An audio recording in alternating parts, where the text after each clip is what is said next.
free to agree or disagree with this, but this diversification is a gigantic asset, but it also is a responsibility.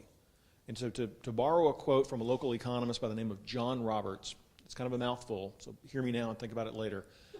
A city's level of sustainability is in direct proportion to its ability to integrate its diversity. So back in 1960, we were a largely Anglo community with two similar sized shares of total, and you can see how that has changed. 2010, we no longer have a majority in any group. And let's do a mechanical projection and throw that forward in 17 short years. I think if this projection is correct, the Hispanic share of total will be larger than the non-Hispanic white share. And also, interestingly enough, the Asian share of total will be larger than the African American share. All right, number 4, growth from Hispanics dominates overall growth. If I could only show one theme, this would be it, because it really is the story for Austin, metropolitan Austin, and the state. This is at the city level, total growth. You can see that growth from the Hispanic community dominated. I want you to remember that negative red, because we're going to touch upon it in a second for the African American community. Even at the MSA level, for the first time ever, Hispanic growth outnumbered non-Hispanic white growth. Now, let's look at this locally, where I'm going to show census 2000 data on the left and census 2010 data on the right. This color amp is a quintile. Pay attention to the red and purple. If it's a red census block, 60 to 80% of that population is Hispanic. If it's purple, 80% or greater. So here's I-35 going up the middle, same map extent on both. Look at a place like Dove Springs, east of 35, south of Ben White. Yes, it was heavily Latino in 2000, but look how many more purple census blocks you have by 2010. Look at the Quail Creek area, the neighborhoods around Lanier High School. What profound change in just 10 years. Now, these neighborhoods, I think, serve sort of a dual function. On the one hand, they're accepting enclaves, they're sort of ports of entry. Spanish is spoken, 95% of the population is Latino. The households are multi-generational. But yet these neighborhoods can also be isolating mechanisms, right? You move into this, and that is an agent working against our original quote about integrating this diversity.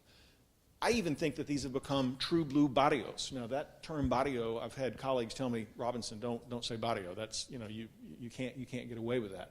But I think that the concept of that is something that we should focus on, the description of that.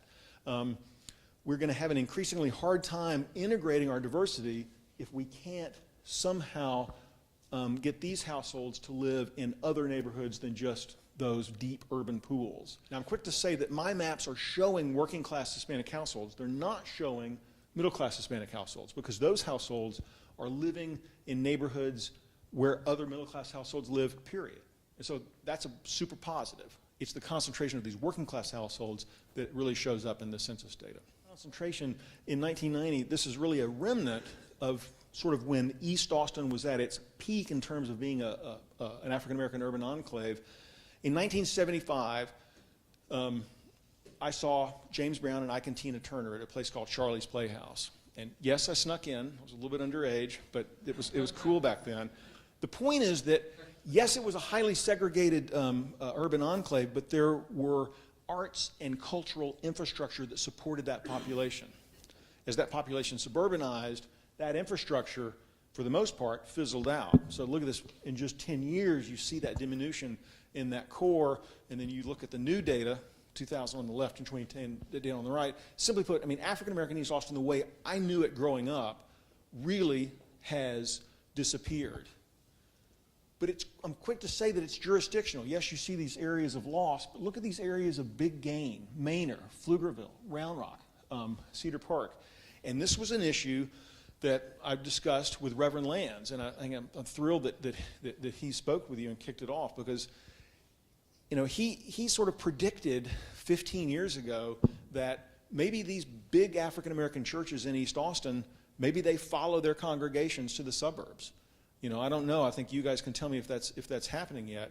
But if that were to happen, I think that would be maybe a negative, because you're still going to have lower income folks in East Austin, and they would be, I think, stranded without the services, without that spiritual support that's given by those And so I think, if anything, my update on Sterling's prediction is that 2013, the churches are still hanging in there, but as that trend continues, it's going to be a greater and greater challenge for those folks to come in. I mean, what if gas goes to $7 a gallon, right? That's going to really impinge the congregation's ability to get back into those churches. In terms of percentage gain, not absolute, but percentage gain, the Asian community was the fastest growing community at the metropolitan level.